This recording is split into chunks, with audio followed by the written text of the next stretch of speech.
Guys, itong tactical nating katatapos, may katatapos tayo ditong tactical na naman. Tactical na naman.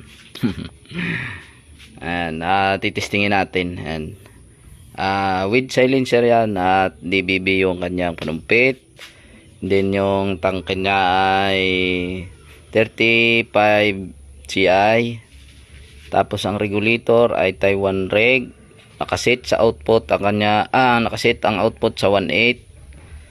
At yan, hindi kasali yung scope at saka yung bipod kasi nilagay lang natin ito para tumayo lang yung kanyang PCP. At itong scope pa nilagay lang natin para matesting natin. Titestingin natin ngayon at sa 25 meters lang, siguro sa karton lang kasi wala tayong target paper. Ayan, titistingin natin, lagay natin yung camera doon sa kon. Sige, update ko kayo mga boss. At ilalagay ko muna yung camera doon sa target natin. Kahit 5 shot lang, ipakita lang natin sa inyo yung kanyang tama. Ayan, thank you. Ayan guys, dito natin titistingin. Kasi siya na kayo dito sa pagtitistingan natin. Kasi wala tayong magandang karton. Ayan, testingin natin ha.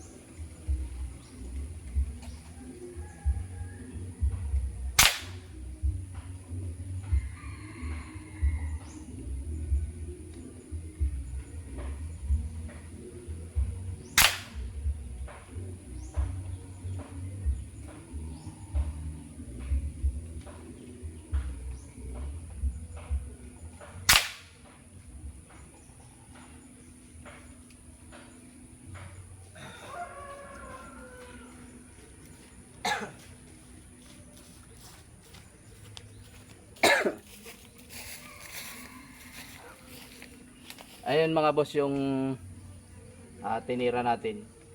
Talagang puro doon lang tumama yung ating target. Kasi yun, na-zero na natin yun mga boss.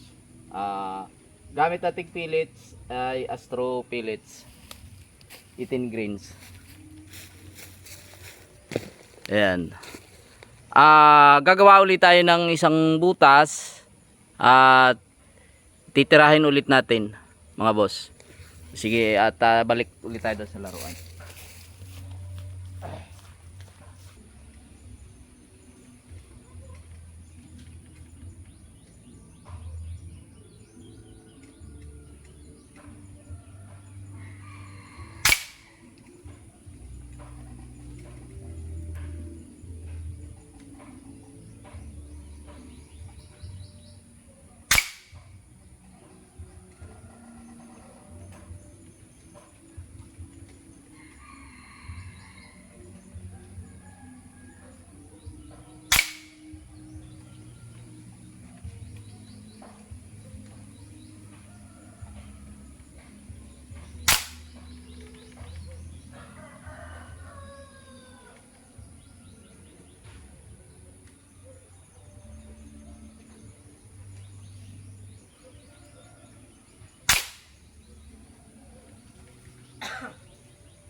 Ayan yung tinira natin uli mga boss. Nakailang shot tayo dito.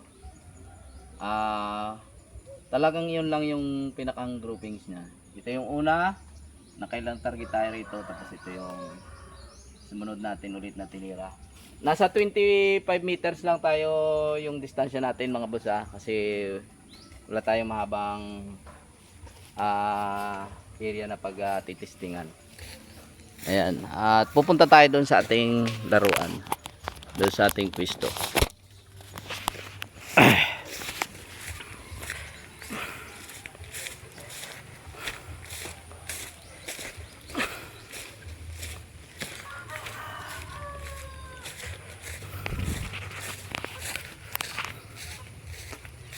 Ito po siya mga boss, yung ating ginamit na laruan. Ayan. Tactical po siya na with silencer. Yung panumpit natin is DBB at yung tangke is 35 CI. Ayan. Ang scope ay hindi po yan kasali at saka yung yung bipod. Unit lang po lahat, yung unit lang yung order sa atin. Ayan. Thank you po. Thank you.